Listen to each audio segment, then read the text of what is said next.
करवा चौथ का महत्व और पौराणिक आधार। भारत एक ऐसा देश है जहां त्योहार केवल मनोरंजन का साधन नहीं होते, बल्कि जीवन की गहरी आध्यात्मिक और सामाजिक शिक्षा भी देते हैं। करवा चौथ उन्हीं पर्वों में से एक है। इसे विशेष रूप से उत्तर भारत, खासकर पंजाब, हरियाणा, राजस्थान, उत्तर प्रदेश और मध्य प्रदेश में बड़ी श्रद्धा से मनाया जाता है।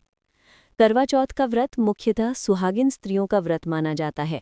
ये व्रत पत्नी अपने पति की दीर्घायु, अच्छे स्वास्थ्य और दाम्पत्य सुख की कामना से करती है। करवा चौथ की रात को चांद निकलने तक भोजन और जल का त्याग करना एक कठिन तपस्या है, जिसे स्त्रियां बड़े हर्ष और उल्लास के साथ निभाती हैं। इस पर्व का सबसे बड़ा महत्व ये है कि ये स्त्री शक्ति के प्रेम, त्याग और अटल विश्वास का प्रतीक है। जिस तरह से पति पत्नी के जीवन का आधार होता है, उसी तरह पत्नी भी त्याग, विश्वास और प्रेम से परिवार को संभालती है। करवा चौथ इसी बंधन को और मजबूत करने वाला पर्व है। पौराणिक आधार। करवा चौथ की कथा कई पौराणिक कथाओं से जुड़ी है। प्रमुख मान्यता है कि प्राचीन काल में करवा नामक एक पतिव्रता स्त्री ने इस दिन अपने पति की आयु बचाने के लिए यमराज को भी पराजित कर दिया था। उसी के नाम से ये पर्व करवा चौथ कहलाया।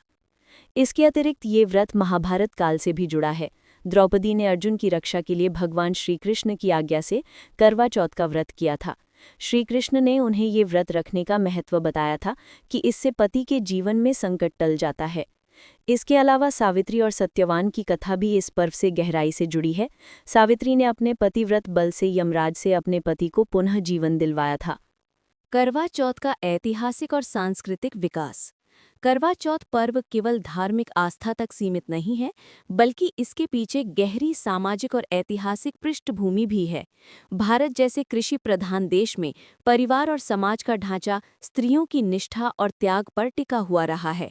इस व्रत का स्वरूप समय के साथ बदलता गया, लेकिन इसका मूल भावनात्मक केंद्र पति की दीर्घायु और परिवार का कल्याण आज भी वही है। ऐतिहासिक पहलू। कहा जाता है कि प्राचीन काल में जब राजाओं और सामंतों को युद्ध पर जाना पड़ता था, तो उनकी पत्नियां करवा चौथ का व्रत रखकर अपने पति की विजय और सुरक्षित लौटने की प्रार्थना करती थीं। चूंकि इन युद्धों में महीनों और वर्षों का समय लग जाता था, इसलिए स्त्रियां अपने पतियों की सुरक्षा के लिए ईश्वर से विशेष कृपा मांगती थीं। इसके अलावा करवा चौथ का संबंध फसल और कृषि चक्र से भी है। ये पर्व कार्तिक मास की कृष्ण पक्ष की चतुर्थी को आता है। ये समय नई फसल बोने का होता है। किसान परिवारों में स्त्रियां अपने पति की रक्षा के साथ साथ अच्छी फसल की भी कामना करती थीं। करवा यानी मिट्टी का छोटा घड़ा में पानी भरकर पूजा करना भी यही संकेत देता है कि पानी जीवन और कृषि दोनों के लिए अनिवार्य है। सांस्कृतिक महत्व। करवा चौथ भारतीय संस्कृति में वैवाहिक बंधन की गहराई को दर्शाता है। भारतीय समाज में विवाह केवल दो व्यक्तियों का मिलन नहीं, बल्कि दो परिवारों और दो संस्कृतियों का संगम माना जाता है। इस व्रत के माध्यम से पत्नी अपने पति के साथ साथ उसके पूरे परिवार के कल्याण की भी कामना करती है। इसके साथ ही ये पर्व स्त्रियों को एक सामूहिकता का अनुभव भी कराता है। गांव और कस्बों में सभी महिलाएं मिलकर सजी धजी बैठती हैं, एक दूसरे को अपने सुहाग की दीर्घायु की शुभकामनाएं देती हैं। इस प्रकार करवा चौथ केवल एक व्यक्तिगत व्रत नहीं, बल्कि समाज में आपसी सहयोग और बहनापे को भी बढ़ावा देने वाला पर्व है। करवा का प्रतीकात्मक अर्थ। करवा शब्द का अर्थ है मिट्टी का पात्र। इस पात्र का उपयोग जल संग्रहण और संरक्षण के लिए किया जाता था। पानी जीवन का सबसे बड़ा आधार है, इसलिए करवा चौथ का नाम इस पात्र पर रखा गया। चौथ का अर्थ है चतुर्थी तिथि। इस प्रकार करवा चौथ का अर्थ हुआ जल से जुड़े करवे की पूजा की चौथी तिथि। इससे ये भी स्पष्ट होता है कि करवा चौथ केवल वैवाहिक जीवन की सुरक्षा के लिए नहीं, बल्कि जीवन की मूलभूत आवश्यकताओं और समृद्धि का भी प्रतीक है। लोक कथाएं और जनश्रुतियाँ। कई गांवों में मान्यता है कि करवा चौथ पर व्रत रखने वाली स्त्री यदि मन से सच्ची प्रार्थना करे तो उसका पति कभी अकाल मृत्यु को प्राप्त नहीं होता। एक अन्य जनश्रुति के अनुसार इस दिन महिलाएं एक दूसरे के घर जाकर करवा यानी घड़ा और मिठाइयों का आदान प्रदान करती हैं। इसे सौभाग्य और बहनापे की परंपरा कहा जाता है। मुख्य कथा। वीर पत्नी करवा की कहानी। भारत की प्राचीन कथाओं में कई उदाहरण मिलते हैं जहां पतिव्रता स्त्रियों ने अपने तप, त्याग और संकल्प से असंभव को संभव बना दिया। इन्हीं कथाओं में से एक है करवा की कथा, जिसके नाम पर ही ये पर्व करवा चौथ कहलाता है। करवा का जीवन। बहुत समय पहले किसी गांव में एक अत्यंत पतिव्रता और धर्मपरायण स्त्री रहती थी। उसका नाम था करवा। उसका विवाह एक साधारण किंतु परिश्रमी पुरुष से हुआ था। करवा अपनी निष्ठा और समर्पण के कारण पूरे गांव में प्रसिद्ध थी। लोग कहा करते थे कि करवा जैसी पत्नी यदि किसी को मिल जाए तो वो पुरुष सच्चा सौभाग्यशाली है। करवा का पति उसे बहुत प्रेम करता था, किंतु पति पत्नी का प्रेम केवल सांसारिक सुखों तक सीमित नहीं था। ये रिश्ता गहरे विश्वास और आत्मिक जुड़ाव पर आधारित था। करवा का पतिव्रत धर्म। करवा प्रतिदिन अपने पति की सेवा में लगी रहती। सुबह जल्दी उठकर घर का सारा कार्य करती, फिर पति के लिए भोजन और जल का प्रबंध करती। वो केवल शरीर से ही नहीं बल्कि मन और आत्मा से भी पति को पूज्य मानती थी। उस समय की मान्यता थी कि यदि पत्नी सच्चे हृदय से पति की दीर्घायु की कामना करे तो स्वयं देवता भी उसके संकल्प को तोड़ नहीं सकते। करवा भी ऐसी ही स्त्री थी, अडिग, दृढ़ और तपस्विनी। एक दिन की घटना। एक बार करवा का पति नदी में स्नान करने गया। स्नान करते समय उसे एक मगरमच्छ ने पकड़ लिया। मगरमच्छ ने उसके पैर जकड़ लिया और उसे गहराई में खींचने लगा। पति ने बहुत प्रयास किया पर मगरमच्छ के बल के सामने असहाय हो गया। वो दर्द से चिल्लाने लगा, हाय अब मेरा जीवन संकट में है, कोई मुझे बचाए। किनारे पर खड़ी करवा ने जब अपने पति की पुकार सुनी तो वो तुरंत नदी की ओर दौड़ी। उसने एक मजबूत डोरी ली और मगरमच्छ को बांध दिया। करवा का संकल्प। मगरमच्छ को बांधने के बाद करवा ने अपने तप और पतिव्रत शक्ति से यमराज को पुकारा। यमराज प्रकट हुए और बोले, हे सती, ये प्राणी मेरे दूत द्वारा पकड़ा गया है। इसका समय आ चुका है, इसे मृत्यु से कोई नहीं बचा सकता। करवा ने दृढ़ स्वर में उत्तर दिया, हे यमराज, मेरे पति की आयु अभी शेष है। यदि आपने इन्हें मारा तो मैं अपने तप बल से आपको नष्ट कर दूंगी। यमराज मुस्कुराए और बोले, हे करवा, तुम्हारा तप और सतीत्व बहुत महान है। तुम्हारे समान पतिव्रता स्त्री दुर्लभ है, परंतु नियम और काल को कोई नहीं बदल सकता। करवा फिर भी अडिग रही। उसने कहा, यमराज, यदि आप मेरे पति को छोड़ते नहीं तो मैं अपने श्राप से आपको भस्म कर दूंगी। करवा की आंखों में जो अग्नि थी वो देख यमराज भी विचलित हो उठे। उन्होंने अनुभव किया कि ये स्त्री साधारण नहीं है, इसके तप बल के सामने मैं भी पराजित हो सकता हूँ। यमराज का पराजय। अंततः यमराज ने मगरमच्छ को मारा और करवा के पति का जीवन सुरक्षित कर दिया। उन्होंने कहा, हे करवा, आज से तुम्हारा नाम अमर रहेगा। तुम्हारे पतिव्रत धर्म की गाथा संसार में गाई जाएगी। जो स्त्री इस दिन व्रत रखेगी उसके पति की दीर्घायु होगी और उसे कभी अकाल मृत्यु का सामना नहीं करना पड़ेगा। करवा की विजय। इस प्रकार करवा ने अपने साहस और पतिव्रता से अपने पति को मृत्यु के मुख से बचाया। उसके बाद से ये दिन पतिव्रता स्त्रियों का सबसे बड़ा व्रत माना जाने लगा। करवा की कथा हमें ये सिखाती है कि स्त्री का प्रेम और त्याग केवल भावुकता नहीं बल्कि एक शक्ति है। यदि वो ठान ले तो मृत्यु और काल को भी बदल सकती है। प्रतीकात्मक महत्व। मगरमच्छ बराबर जीवन के संकट और मृत्यु का प्रतीक। नदी बराबर संसार के उतार चढ़ाव।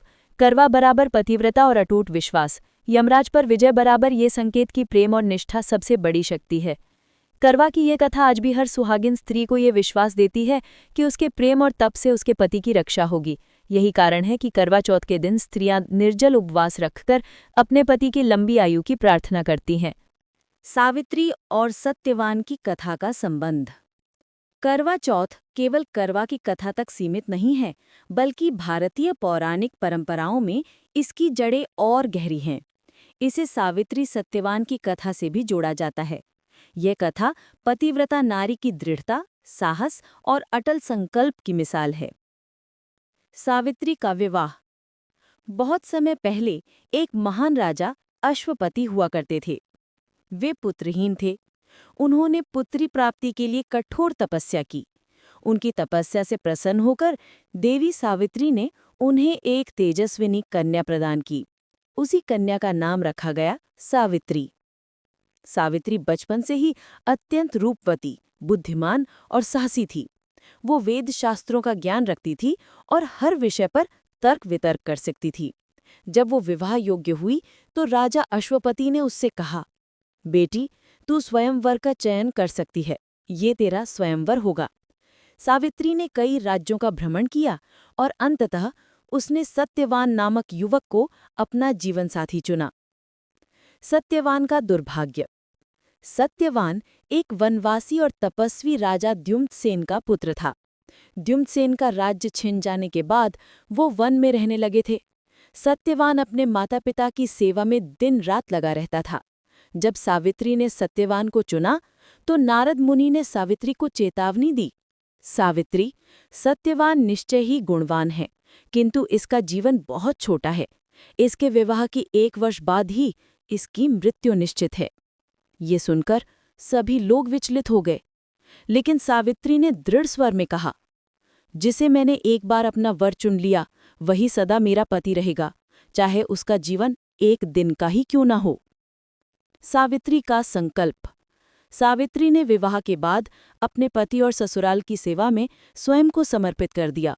वो जानती थी कि सत्यवान के जीवन में केवल 1 वर्ष शेष है। दिन ब दिन समय निकट आता जा रहा था। आखिरकार वो दिन आ पहुंचा जिसकी भविष्यवाणी नारद मुनि ने की थी। उस दिन सावित्री ने कठोर उपवास किया। उसने भगवान से प्रार्थना की, हे प्रभु, मेरे पति के जीवन की रक्षा करें। यदि मेरे सतीत्व में कोई शक्ति है तो मेरे सत्यवान को मृत्यु से बचा लें। सत्यवान की मृत्यु। उस दिन सत्यवान लकड़ी काटने के लिए वन में गया। सावित्री भी उसके साथ चली गई। अचानक सत्यवान का सिर भारी हो गया और वो अपनी पत्नी की गोद में लेट गया। कुछ ही क्षणों में उसकी प्राण शक्ति निकलने लगी। उसी समय यमराज प्रकट हुए और सत्यवान का प्राण हरने लगे। सावित्री ने देखा कि यमराज उसके पति को लेकर जा रहे हैं। वो तुरंत उठी और उनके पीछे चल पड़ी। सावित्री और यमराज का संवाद।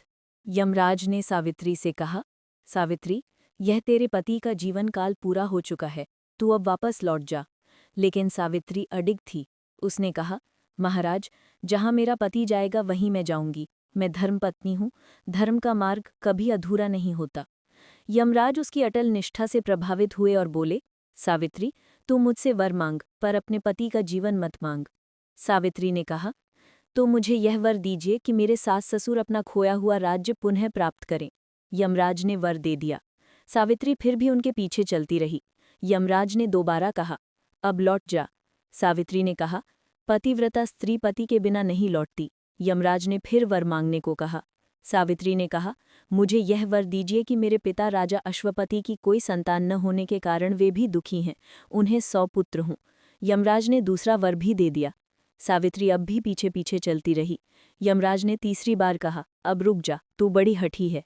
सावित्री ने कहा, धर्म के मार्ग में साथ निभाना ही स्त्री का कर्तव्य है। यमराज ने तीसरा वर मांगने को कहा। सावित्री ने चतुराई से कहा, मुझे यह वर दीजिए कि मैं सत्यवान से 100 पुत्र प्राप्त करूं। यमराज क्षण भर के लिए मौन रह गए, फिर बोले, तथास्तु।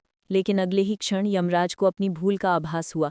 यदि सत्यवान जीवित ही नहीं रहेगा तो सावित्री कैसे उससे पुत्र प्राप्त करेगी। इसका अर्थ हुआ कि सत्यवान को जीवित होना ही पड़ेगा। पुत्र का पुनर्जीवन। यमराज ने सावित्री की बुद्धिमानी और पतिव्रता देखकर प्रसन्न होकर कहा, हे सावित्री, तूने मुझे तर्क और धर्म से बांध लिया है। तेरे समान पतिव्रता स्त्री इस सृष्टि में दुर्लभ है। तेरे पति सत्यवान को मैं जीवन दान देता हूँ, वह दीर्घायु और स्वस्थ रहेगा। यमराज ने सत्यवान को पुनः जीवन दे दिया। सत्यवान जाग उठा और उसने आश्चर्य से अपनी पत्नी की ओर देखा। सावित्री मुस्कुराई और बोली, प्राणनाथ, आपके जीवन की रक्षा हो गई है। कथा का संदेश। यह कथा करवा चौथ की आस्था से गहराई से जुड़ी है। जिस प्रकार सावित्री ने अपने सतीत्व और अटल संकल्प से यमराज को भी परास्त किया, उसी प्रकार करवा चौथ का व्रत रखने वाली स्त्रियां मानती हैं कि उनका व्रत उनके पति की आयु बढ़ाता है। यह केवल अंधविश्वास नहीं, बल्कि यह पत्नी की निष्ठा, त्याग और प्रेम का प्रतीक है। शिक्षा। सावित्री का धैर्य हमें यह सिखाता है कि विपरीत परिस्थितियों में भी आशा नहीं छोड़नी चाहिए। सत्यवान का पुनर्जीवन यह बताता है कि पतिव्रता स्त्री की शक्ति संसार की सबसे बड़ी शक्ति है। यमराज का पराजय इस सत्य को स्थापित करता है कि प्रेम और निष्ठा मृत्यु से भी बड़ी होती है। इस प्रकार सावित्री और सत्यवान की कथा करवा चौथ पर्व की आस्था को और भी दृढ़ बनाती है। वेदी और पूजा विधि का विस्तार। करवा चौथ का व्रत केवल उपवास और चंद्रमा को अर्घ्य देने तक सीमित नहीं है। इसके पीछे एक पूरी पूजा पद्धति, सामग्री का महत्व और प्रतीकात्मकता छिपी हुई है। ये पूजा केवल एक क्रिया नहीं, बल्कि पति पत्नी के रिश्ते को मजबूत करने और स्त्री की आस्था को दिव्यता से जोड़ने का साधन है। करवा चौथ की तैयारी। 1. 16 श्रृंगार। इस दिन महिलाएं विशेष रूप से सजती संवरती हैं। परंपरा है कि विवाहित स्त्रियां अपने पति के लिए 16 श्रृंगार करती हैं। इसमें शामिल हैं कुमकुम, सिंदूर, बिंदी, मांग टीका, काजल, कंगन, मेहंदी, पायल, बिछुए, अंगूठी, हार, नथ, झुमके, साड़ी, चूड़ियाँ और गजरा। इन 16 श्रृंगार का महत्व केवल सौंदर्य से नहीं बल्कि ये स्त्री शक्ति और सौभाग्य का प्रतीक है। 2.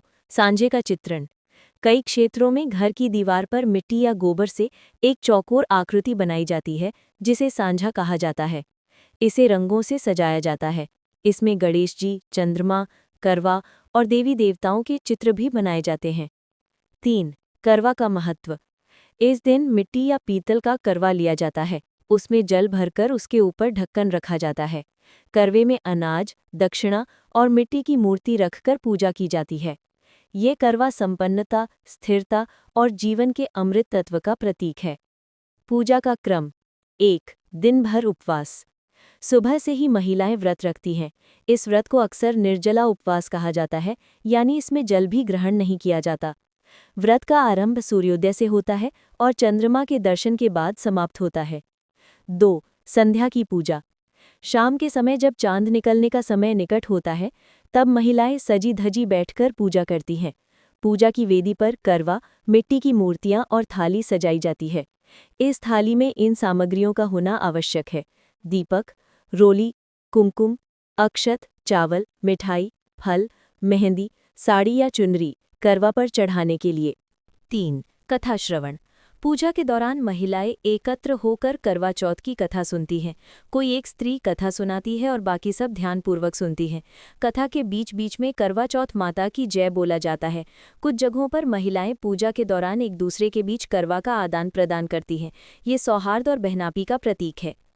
चंद्रमा को अर्घ्य। पूजा का सबसे महत्वपूर्ण भाग है चांद को अर्घ्य देना। क्रम इस प्रकार है: 1. जब चांद निकलता है तो महिलाएं छलनी लेकर खड़ी होती हैं। 2. छलनी से पहले चांद को देखती हैं और फिर उसी छलनी से अपने पति का चेहरा देखती हैं। 3. इसके बाद वे जल से भरा करवा लेकर चांद को अर्घ्य देती हैं। 4. पति पत्नी को पानी पिलाकर व्रत खोलता है। कई जगह पति अपनी पत्नी को पहला निवाला भी खिलाता है। आध्यात्मिक महत्व। करवा चौथ की पूजा केवल एक रीति रिवाज नहीं है, बल्कि इसमें गहरी आध्यात्मिकता छिपी है। चांद मन और शांति का प्रतीक, करवा जीवन जल और स्थिरता का प्रतीक, छलनी भौतिक और आध्यात्मिक दृष्टि के बीच का अंतर। पहले चांद फिर पति को देखने का भाव यह है कि पत्नी पहले ब्रह्मांडीय शक्ति से जुड़ती है और फिर अपने जीवन साथी से। उपवास आत्मसंयम और तपस्या का प्रतीक। सामूहिकता का भाव। इस व्रत का सबसे बड़ा आकर्षण है कि सभी महिलाएं मिलकर एक दूसरे के साथ बैठती हैं। गांव और शहर की महिलाएं अपने घर से सज धज कर आती हैं, वेदी पर बैठती हैं और गीत गाती हैं: करवा चौथ व्रत आया रे, सौभाग्य लेकर आया रे। ये केवल एक व्यक्तिगत अनुष्ठान नहीं, बल्कि समाज में स्त्री एकता और बहनापे का संदेश है। इस प्रकार करवा चौथ की पूजा विधि केवल बाहरी अनुष्ठान नहीं है, बल्कि ये स्त्री शक्ति, परिवार की एकता और आध्यात्मिक चेतना का अद्भुत संगम है। सास बहू का अद्भुत बंधन। करवा चौथ केवल पति पत्नी के रिश्ते को ही नहीं, बल्कि सास बहू के रिश्ते को भी मजबूत करता है। परंपरा रही है कि इस दिन सास अपनी बहू को सरगी देती है। ये सरगी केवल भोजन नहीं, बल्कि आशीर्वाद और प्रेम का प्रतीक है। सुबह सास बहू को उठाती है, स्नान कराती है और चांदी की थाली में मिठाई, फल, सूखे मेवे, कपड़े और आभूषण रखकर बहू को देती है। साथ ही कहती है, बेटी, जैसे तुमने आज मेरे बेटे की लंबी उम्र के लिए ये व्रत किया है, वैसे ही सदा सुहागन रहो। इस आशीर्वाद के साथ बहू का मन गर्व और श्रद्धा से भर जाता है। कई जगह परंपरा है कि बहू भी अपनी सास को कपड़े और उपहार देती है। ये लेन देन केवल वस्तु का नहीं होता, बल्कि दो पीढ़ियों के बीच प्रेम और विश्वास का आदान प्रदान होता है। कथा के अनुसार जो बहू सास से सरगी ग्रहण करती है और श्रद्धा से व्रत करती है, उसके घर में सुख समृद्धि बनी रहती है। चांद का इंतजार। करवा चौथ का सबसे रोमांचक पल वो होता है जब रात को सभी व्रती स्त्रियां चांद निकलने का इंतजार करती हैं। दिन भर की थकान के बावजूद उनके चेहरे पर एक अद्भुत आभा होती है। हाथों की मेहंदी, माथे की बिंदी, लाल चुनरी और आभूषणों से सजी स्त्रियां